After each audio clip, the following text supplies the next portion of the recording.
তো নমস্কার বন্ধুরা, সবাই কেমন আছো? আশা করি সবাই ভালো আছো। তো আজকে যে বিষয়টি নিয়ে আমি কথা বলবো, ইতিমধ্যে কিন্তু চারিদিকে একটাই খবর ভেসে আসছে, রোজ ভ্যালির টাকা ফেরত দেওয়ার খবর। তো সেই রোজ ভ্যালির যে অনলাইন ফর্ম ফিল আপ শুরু হয়েছে, সেই বিষয় নিয়ে আজকে আমি আলোচনা করব যে কিভাবে এই ফর্ম ফিল আপ আপনি করবেন। তো সেই বিষয় নিয়ে আজকের কিন্তু ফুল ভিডিও খুব মনোযোগ সহকারে দেখবেন।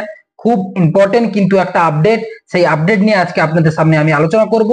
তো কিভাবে আমরা রোজভ্যালির সার্টিফিকেট এবং ডকুমেন্টস ঠিকঠাক ভাবে ফিল আপ করবো, কিভাবে ফিল আপ করবো, সমস্ত কিন্তু তথ্য আমি আজকে আমার ভিডিওর মাধ্যমে আমি জানাবো। তো বেশি দেরি না করে চলো দেখে নেওয়া যাক কিভাবে আমরা ফর্ম ফিল আপ করবো। তার আগে বলে দিচ্ছি, এরকম আপডেট কিন্তু আমার চ্যানেলে আমি প্রথম দিয়ে থাকি। তো আমার চ্যানেলটিতে যারা নতুন, সাবস্ক্রাইব করে দিও, পাশে থাকা বেল আইকনটিতে প্রেস করে অল নোটিফিকেশন অন করে দিও, যাতে পরবর্তী ভিডিও সবার প্রথমে আপনি দেখতে পান। তো চলো দেখে নেওয়া যাক। আমরা প্রথমে যেটা করব, অফিসিয়াল ওয়েবসাইটের লিংক কিন্তু আমি দিয়ে রাখবো। তো অফিসিয়াল ওয়েবসাইটের লিংকে ক্লিক করার সাথে সাথে কিন্তু আপনি এরকম একটা পেজে চলে আসবেন। দেখুন, এরকম একটা পেজে চলে আসবেন। আসার পরে কি করবেন, আপনারা দেখুন এই যে রোজ ভ্যালি, এই যে ওয়েবসাইটটা, একদম ডান দিকে দেখবেন আপলোড সার্টিফিকেট বলে একটা অপশন আছে। তো এই আপলোড সার্টিফিকেট এবং ইনভিটেশন, তো আমরা যেটা করব, আপলোড সার্টিফিকেট, এই আপলোড সার্টিফিকেটে আমরা ক্লিক করব। ক্লিক করে দেওয়ার পর দেখুন এরকম একটা পেজ খুলে যাবে। তো খুলে যাওয়ার পরে এখানে দেখুন কি কি চাইছে। এখানে আপলোড সার্টিফিকেট, দেখো প্রথমে ইনভেস্টর, তারপরে নমিনি, তারপরে আদার্স। যারা কিন্তু ইনভেস্টর থাকবে তারা এই ইনভেস্টরে ক্লিক করবে। যারা নমিনির মাধ্যমে করবে, ধরুন কোনো ইনভেস্টর মারা গেছে, তো তারা নমিনি হিসাবে এই নমিনিতে ক্লিক করবে, দিয়ে তার ডিটেলস ফর্ম ফিল আপ করবে। আর যারা আদার্স হবে, আদার্স করবে। তো আমি ইনভেস্টরটা দেখাচ্ছি আজকে। যদি কারোর নমিনি প্রয়োজন হয়ে থাকে আমাকে কমেন্টে অবশ্যই জানাও, বা আদার্স প্রয়োজন হলে কমেন্টে অবশ্যই জানাও। তো এই ইনভেস্টরে কি করব, প্রথমে কিন্তু যে অপশনটা আসবে সেটা হচ্ছে সিলেক্ট কোম্পানি। এখানে কিন্তু কোম্পানি সিলেক্ট করতে হবে।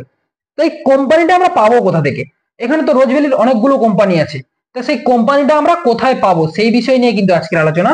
কোম্পানিটা পাবেন, দেখুন রোজভ্যালির নিশ্চয়ই আপনার এরকম একটা দলিল আছে।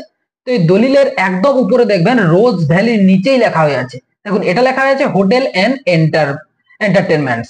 তো এটা হোটেল এন্ড এন্টারটেনমেন্টস এর কিন্তু, যার যেটা অন্য থাকবে অন্য।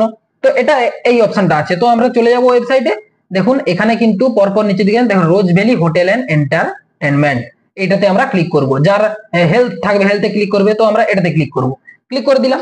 দেওয়ার পরে এখানে কিন্তু নাম চাইছে, ইনভেস্টরের যে নাম, দেখো এই ইনভেস্টরের যে নাম আছে, এখানে যে নাম আছে, এই নাম কিন্তু তোমরা এখানে বসিয়ে দেবে। তো এটা আমি ডেমোর জন্য দেখাচ্ছি, জাস্ট। তো আমি ডেমোর জন্য দেখাচ্ছি, এখানে কোনো নাম দিচ্ছি না আমি উল্লেখ করে।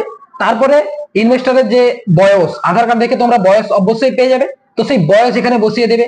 তার জেন্ডার কি হবে, মেল না ফিমেল, যা জেন্ডার হবে আমরা জেন্ডারটা বসিয়ে দেবে। ফোন নাম্বার, তার যা ফোন নাম্বার হবে কিন্তু ফোন নাম্বার একটা তোমরা বসিয়ে দেবে। তারপরে আসছি identity, Aadhaar card, driving licence, PAN card, passport, voter card, যে কোনো একটা আইডেন্টিটি থাকলেই কিন্তু হবে। তো আধার কার্ড হলে আধার কার্ডে ক্লিক করবে, আধার কার্ডের নাম্বারটা দেবে। ভোটার কার্ড হলে ভোটার কার্ডে ক্লিক করবে, ভোটার কার্ডের নাম্বারটা দেবে। যেটা হবে সেটাই কিন্তু তোমরা ক্লিক করবে। তো এখানে তোমরা আধার কার্ডের নাম্বার যা হবে তা কিন্তু এখানে বসিয়ে দিতে পারো। আমি জাস্ট কিন্তু ডেমো দেখাচ্ছি, এটা কিন্তু তোমরা তোমাদের ডকুমেন্টস দেখে দেখে কিন্তু ফর্ম ফিল আপ করবে সঠিকভাবে, ভুলভাল কিন্তু একদম করবে না। যদি কোনো সমস্যা হয়, যেখানেই সমস্যা হবে আমাকে কমেন্টে অবশ্যই জানাও।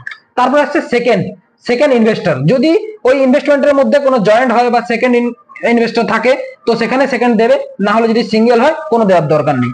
তো নিচে চলে আসবে, এইখানে কিন্তু ভিলেজ, তোমাদের অ্যাড্রেস, প্রথমে এখানে চাইছে নাম, বাবার নাম, এখানে কিন্তু সেকেন্ড ইনভেস্টরের ডিটেলস, তো ওখানে আমি আসছি না। তারপরে আসছি একদম নেম অফ দ্য ফাদার অথবা হাজব্যান্ড, যদি মহিলা হয়ে থাকে, তার যদি হাজব্যান্ড থাকে তাহলে হাজব্যান্ডের নাম দেবেন, ছেলেটা হয়ে থাকলে বাবার নাম দেবেন। তো এখানে দিয়ে দেবেন। তারপরে ঠিকানা, অ্যাড্রেস, এখানে শুধু ভিলেজ নামটা তোমরা দিয়ে দেবে, বেশি কিছু দেওয়ার দরকার নেই। স্ট্রিট নেমটা তোমরা দেবে এবং ভিলেজ, নিচে আসছে আবার ভিলেজের নামটা তোমরা দেবে, পোস্ট অফিসের নামটা তোমরা দেবে, পুলিশ স্টেশনের নামটা তোমরা, তোমাদের যেটা আছে সেটা। স্টেট দিয়ে দেবে সিলেক্ট করে, তোমাদের যে স্টেট থেকে তোমরা করছো। তারপর ডিস্ট্রিক্ট সিলেক্ট করবে, যে ডিস্ট্রিক্ট থেকে তোমরা করছো। পিন নম্বর দিয়ে দেবে তোমরা যে পিন নাম্বার থেকে করছো। তারপরে আসছি ব্যাংক ডিটেলস, তোমাদের যে ব্যাংকের পাসবইটা কিন্তু কাছে অবশ্যই রাখবে। সেই পাসবইয়ের ডিটেলস কিন্তু তোমাদের দিতে হবে। দেখো প্রথমে তোমরা ব্যাংক সিলেক্ট করবে, যে তোমাদের কি ব্যাংক, সেই ব্যাংক কিন্তু তোমাদের সিলেক্ট করে নিতে হবে। ব্যাংক সিলেক্ট করার পরে নেম অফ দ্য ব্রাঞ্চ, তোমাদের ব্যাংকের যে ব্রাঞ্চ নেম, যেই ব্রাঞ্চ নেম হবে সেখানে নামটা দিয়ে দেবে। তারপরে শাখার ব্রাঞ্চ যে কোডটা থাকে, বইয়ের উপরে দেখবে ব্রাঞ্চ কোড বলে লেখা থাকে, তো সেই ব্রাঞ্চ কোডটা দিয়ে দেবে। তারপরে আসছে অ্যাকাউন্ট নম্বর। অ্যাকাউন্ট নম্বরটা কিন্তু সঠিকভাবে ঠিকঠাক ভাবে একটাও নাম্বার যেন না ভুল হয়, একদম সঠিকভাবে কিন্তু অ্যাকাউন্ট নম্বরটা বসাবে। তো অ্যাকাউন্ট নম্বরটা বসিয়ে দেওয়ার পরে এমআইসিআর কোড। তো এমআইসিআর কোডটা কোথায় পাবে? বইয়েই পাসবইয়ের ফার্স্ট পেজে যেখানে অ্যাকাউন্ট নাম্বার লেখা আছে তার কিছুটা উপরে দেখবে এমআইসিআর কোড বলে একটা কোড নাম্বার লেখা হয়ে আছে, সেই কোড নাম্বারটা তোমরা এখানে বসিয়ে দেবে। তারপরে ব্যাংকের আইএফএসসি কোড যেটা হয়, তোমাদের ব্যাংকের যে আইএফএসসি কোড বইয়ে অবশ্যই লেখা আছে, সেই আইএফএসসি কোডটা তোমরা সঠিকভাবে এখানে বসিয়ে দেবে। তারপরে আসছে নিচের দিকে, এখানে চাইছে ইনভেস্টর সার্টিফিকেট নম্বর, আমানতকারীর সার্টিফিকেট নম্বর। এই সার্টিফিকেট নম্বরটা কিন্তু খুব জরুরি, কোনটা তোমাদের সার্টিফিকেট নম্বর সেটা দেখে নাও। এখানে এই যে সার্টিফিকেট, এখানে কিন্তু উপরে আছে রেজিস্ট্রেশন নম্বর, এটা আছে এম কোড, এবং সার্টিফিকেট নম্বর যেটা দেখো এখানে কিন্তু বুকিং ফর্ম নম্বর যেটা লেখা হয়ে আছে নিচের দিকে একটু নেমে দেখবে, এটাই কিন্তু সার্টিফিকেট নম্বর। এখানে কিন্তু আলাদা করে কোনো সার্টিফিকেট নম্বর বলে উল্লেখ করা নেই, এই যে বুকিং ফর্ম নম্বর এটাই কিন্তু তোমাদের সার্টিফিকেট নম্বর। এই নাম্বারটা কিন্তু তোমরা ঠিকঠাক ভাবে বসিয়ে দেবে। তারপরে যেটা চাইছে যে কার কার নামে শংসাপত্র আছে, যদি জয়েন্ট হয়ে থাকে দুটো নাম থাকবে, সিঙ্গেল হলে সিঙ্গেলই থাকবে। তো একজনের নাম যেটাতে আছে একজনের নামই ওখানে বসিয়ে দেবে। তারপরে আমানতের তারিখ, তোমাদের কোন ডেটে কিন্তু এটা আবেদন করেছিলে, দেখো এখানে আছে বুকিং ডেট, এই যে বুকিং ডেট 24/8/2012, এই বুকিং ডেটটা কিন্তু তোমরা এখানে সঠিকভাবে বসিয়ে দেবে, বুকিং যে করেছিলে ডেট। তারপরে চাই যে আমানতের পরিমাণ, তোমরা কত টাকার জমা দিয়েছো আমানত। তো এখানে এটা দেখো, এটা 100 টাকার বই, যার যেরকম বই হবে, তো এর হচ্ছে 60টা কিস্তি মানে 6000 টাকা। তো 6000 টাকার বই, 6000 টাকা ইনি জমা দিয়েছেন, কত টাকা ম্যাচুরিটি সেটা পরে আসছি, জমা কত দিয়েছেন সেটাই কিন্তু এখানে বসাতে হবে। তো এখানে 6000 বসিয়ে দেবেন। তারপরে আমানতের শেষ হওয়ার তারিখ, এই শেষ হওয়ার তারিখকেও কিন্তু এখানে লেখা হয়ে আছে, দেখো এখানে নিচে বেরিয়ে আসবে, দেখো 24/6/2017, 60টা ইনস্টলমেন্ট করার পরে এখানে একটু নিচে কিন্তু লেখা হয়ে আছে আমানতের শেষ ডেট, এই শেষ ডেটটা কিন্তু এখানে ঠিকঠাক ভাবে বসিয়ে দেবে। তারপরে কত টাকা মূল্য ফেরত পাওয়া যায়নি, যদি কোনো কেউ ফেরত পেয়ে থাকে, যাদের এমআইএস করা আছে তাদের কিন্তু কিছু কিছু টাকা করে ফেরত পেয়েছে, কত টাকা ফেরত পেয়েছে সেই অ্যামাউন্টটা বসাবে, আর যারা একদমই ফেরত পায়নি তারা কিন্তু জিরো বসিয়ে দেবে, আর কিছু বসানোর দরকার নেই।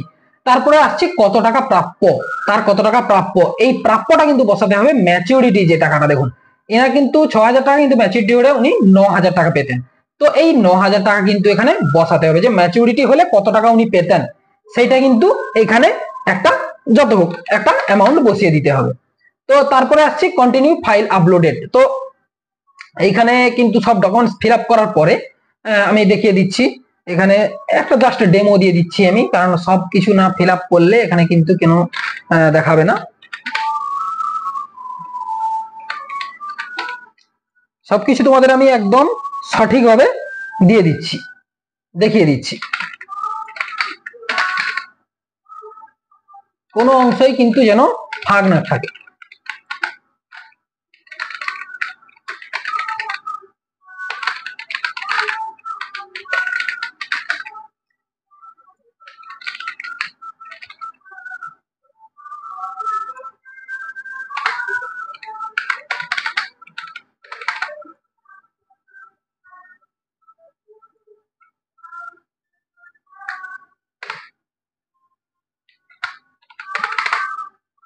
দিয়ে এখানে ডকুমেন্ট আধার কার্ড নাম্বার চাইছে, আধার নাম্বারটা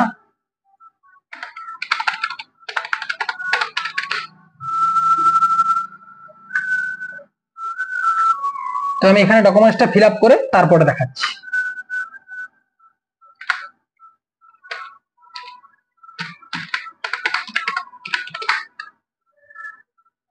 দেখো এখানে কন্টিনিউ ডকুমেন্টস আপলোডের কাছে এলে এরকম একটা অপশন দেখাবে, এখানে কিন্তু চাইছে তোমাদের অরিজিনাল সার্টিফিকেট ইনভেস্টমেন্ট, এই যে তোমাদের অরিজিনাল দলিলটা, যে সার্টিফিকেটটা অরিজিনালটা সেটা কিন্তু এখানে তোমাদের দিতে হবে স্ক্যান করে, এখানে স্ক্যান করে চুজ ফাইল করবে, স্ক্যান করে যে দেওয়া আছে অরিজিনাল ফাইলটা সেখানে দেওয়ার পরে ওপেন দিয়ে আপলোড করলে এখানে কিন্তু এই ঠিক চিহ্ন একটা বসে গেছে, দেখো। তো এরকম করে প্রত্যেকটা ডকুমেন্টস আপলোড করতে হবে। তারপরে চাইছে যদি আমানতের আসল শংসাপত্র জমা দিয়ে থাকে কোম্পানিতে তাহলে তার রসিদ, কেউ হয়তো অরিজিনাল দলিলটা জমা দিয়ে ফেলেছে, তো তার ক্ষেত্রে কি করা আছে, সেই অরিজিনাল দলিলটা যে জমা দিয়েছে তার নিশ্চয় একটা রিসিভ কপি বা অ্যাকনোলেজমেন্ট স্লিপ কিন্তু দিয়েছে, তো সেই স্লিপ কিন্তু এখানে আপলোড করতে হবে, যার অরিজিনালটা নেই তার কিন্তু সেকেন্ড অপশনটা করে স্লিপ আপলোড করতে হবে। তারপরে যে প্যান কার্ড, ভোটার কার্ড, আধার কার্ড যে কোনো একটা ডকুমেন্টস এখানে কিন্তু আপলোড করতে হবে। তারপরে যে অ্যাড্রেস প্রুফের জন্য যে কোনো একটা ডকুমেন্টস আপলোড করতে হবে। তারপরে চাইছে ব্যাংকের ফার্স্ট পেজ, পাসবই যেটা তোমরা ডিটেলস দিয়েছো সেই পাসবইয়ের ফার্স্ট পেজ কিন্তু তোমাদের এখানে দিতে হবে। আর কারো যদি চেক থেকে থাকে তাহলে ক্যান্সেল চেক কিন্তু এখানে আপলোড করতে হবে।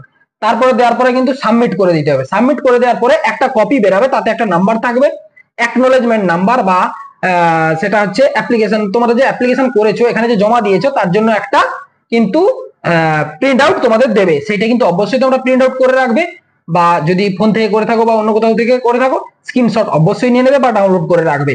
এটুকুই তোমাদের আজকে জানানোর ছিল। যদি একটুকু উপকৃত হও তাহলে একটা লাইক করে দিও, আর যদি কারোর কোনো সমস্যা হয় অবশ্যই আমাকে কমেন্টে জানাও, আমি খুব তাড়াতাড়ি তোমাদের সমস্যার সমাধান কিন্তু আমি করব। ওকে, আজকের জন্য এতটুকু, বাই।